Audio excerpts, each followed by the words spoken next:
sama kita Ngopcan, ngobrol cantik di rumah Asri. Yeay.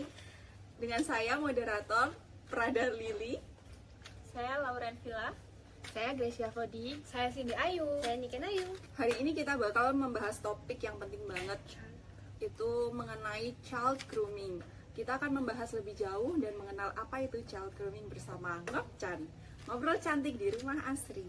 Nah, kita akan membahas atau mengenal lebih jauh apa itu child grooming bersama teman-teman.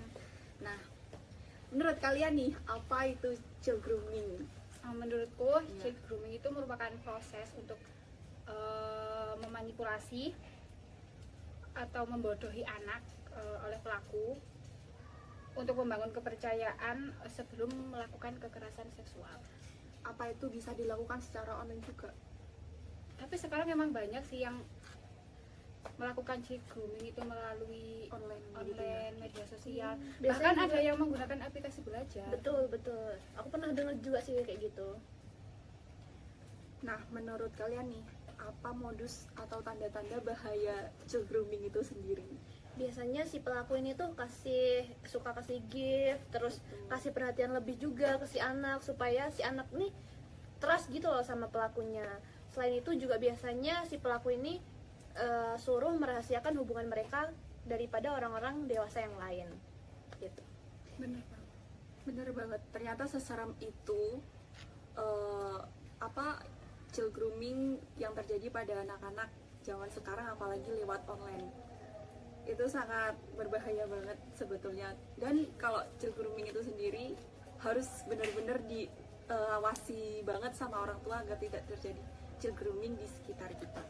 Nah, menurut kalian tanda-tanda apa yang harus diwaspadai sebagai orang tua ataupun sebagai anak-anak untuk agar tidak terjadinya child grooming itu sendiri? Kalau sebagai orang tua sih ya, kebanyakan yang di kasus-kasus kayak gitu tuh si anaknya tuh jadi tertutup, terus enggan cerita ke orang tua, lebih condong cerita ke si pelaku ini. Kayak gitu sih menurut aku. Menurut kalian juga, apakah ada perlindungan dan langkah hukum bagi pelaku child grooming itu sendiri? Tentunya pasti ada, seperti Undang-Undang Perlindungan Anak, Undang-Undang ITE yang bisa digunakan terutama melalui online. Betul. Dan yang penting percaya pada anak, dan anak diajarkan tentang red flag dan selalu ngadu kepada orang tuanya. Lebih Itu terbuka. Benar-benar. itu juga menjadi langkah atau solusi agar tidak terjadinya child grooming itu sendiri ya.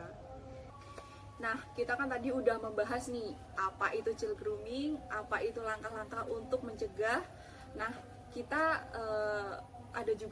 tadi membahas hukum-hukum atau undang-undang yang bisa berlaku bagi korban atau pelaku.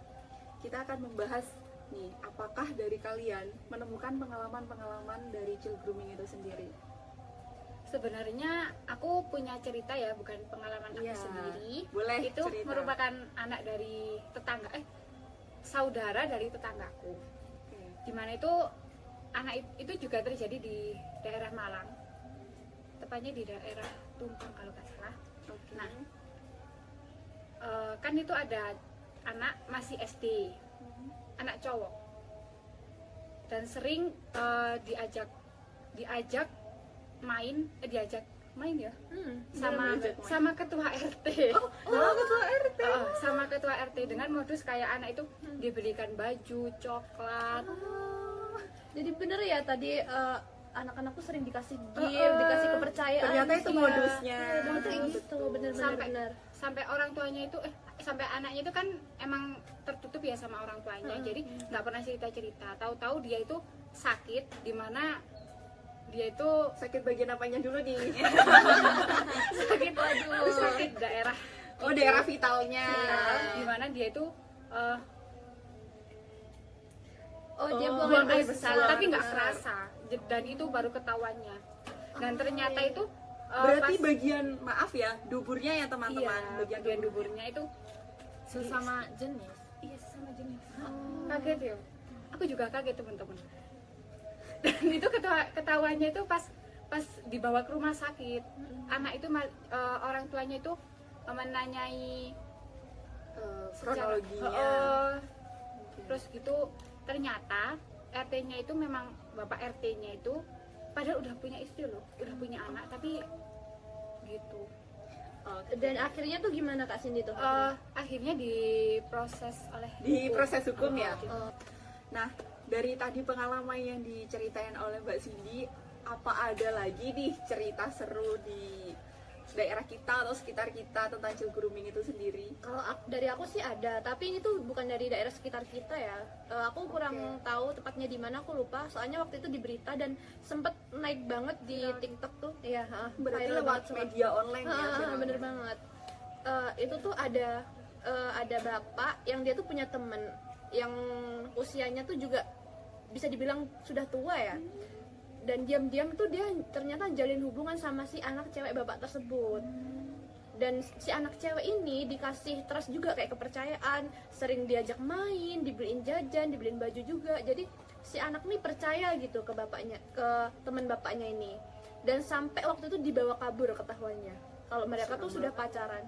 Kayak gitu.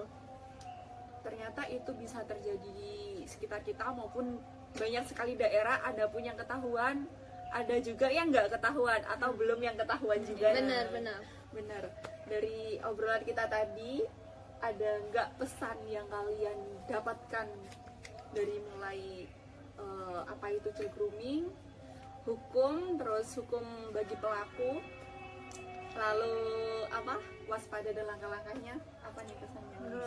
Menurut saya sih membangun komunikasi yang terbuka dan mengajarkan mereka batasan yang sehat serta selalu mendukung jika mereka butuh bantuan. Nah, sekian dari obrolan kita ngobrol cantik di rumah Asri. Yeay. Semoga bermanfaat ya teman-teman. Sekian. See you. Bye-bye. Bye-bye.